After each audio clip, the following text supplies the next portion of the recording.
and we'll go to the AFC North. And the team I was really interested in seeing was the Baltimore Ravens, because the schedule makers had to kind of play this dance with Lamar Jackson and the Ravens, thinking, all right, if they have Lamar, we'll put him in primetime. If they don't have Lamar, we got to come up with a plan B here. Lamar will be the quarterback. However, there's only, looks like 4 primetime games for the Baltimore Ravens. So maybe they would have gotten more had Lamar Jackson been more committed to Baltimore earlier in this offseason. But what do you make of the Ravens right now and their win total here in this division, sitting at 9.5, trying to chase down the Cincinnati Bengals? Well, I mean, part of the schedule, too, is you want to look at September. Can we get off to a good start? You don't need to be 4-0 in September, but you don't want to be 0-4. And, when you open up with the Houston Texans, you got to feel like at home especially, you got really 2 easy home games to start off with. You got the Houston Texans, you got the Indianapolis Colts. You should win both those games. So, now you got to find a way to win a game against Cincy or a game against Cleveland, both on the road. But I think, to me, that you got to feel good about the Ravens' schedule here because you want to get it going. One of the things we've always seen is teams that play well in September carry over.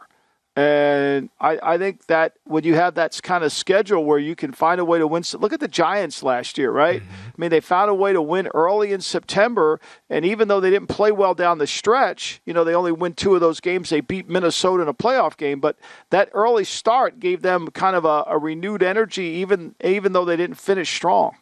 Yeah, if you can stack wins in September and October, then you can at least build up a little more wiggle room later on down the line when games get tough in November and December. I think that's the one part that I think people kind of overlook, because yesterday everyone's like, oh, we've known the teams and we know who everyone's going to play. Why is this a big deal? I do think that the sequencing of the games is a big deal. And if you can get off to a favorable start, like you said, that could be advantageous to you going forward, though. So I think if you pay attention to those first 7-8 weeks, it's key stuff.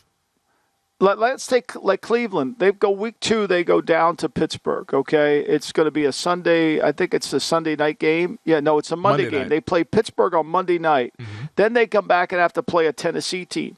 That's wear and tear on your team, right? Pittsburgh's a physical team. So even though, you know Pittsburgh, you've played them, there's physicality to what they do and how they coach and teach.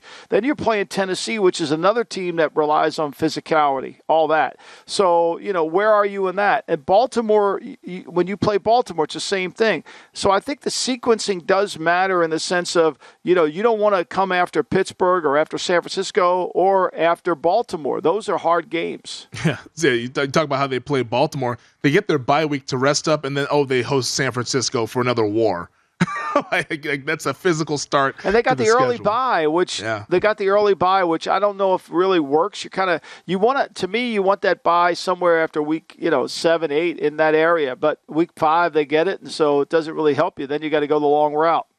Cincinnati is a team that they've gone to back-to-back AFC title games. They've been right there with Kansas City. They've beaten Kansas City 3 out of the last 4 times. This is the quote Burrowhead Stadium and all that stuff after that got quieted in the AFC title game. But the Bengals are among the favorites. What do you make of their schedule when you take a look at this, how they start to their season, their win total sitting at 11.5? They're going to be favored in quite a bit of games.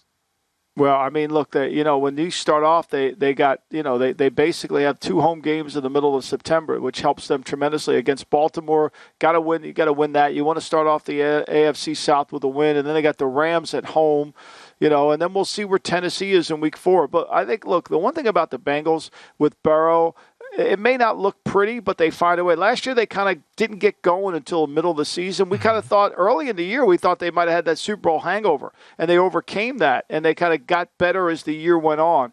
I think there's going to be a lot of moving parts on defense for them because they've lost so many of their defensive players, especially in the back end. I think that's another thing we have to take into account when we're handicapping these teams in September or early in the year is there's going to be some continuity. There's going to be some growing pains. Teams are going to need to know who they are as their opponents learn who they're playing. And I think from a betting standpoint, that's an excellent point because you mentioned last year with Cincinnati, they started the year 4-4. They got their tails kicked Halloween night in Cleveland, 32-13. They went on to run the table until the AFC title game. And if you were paying attention, you could have got the Bengals at like plus 300 or so to win the AFC North at that time. It just goes to show you with these markets still being open and these teams have tough starts, maybe you don't completely write them up. They can always right those wrongs in the second half of the season.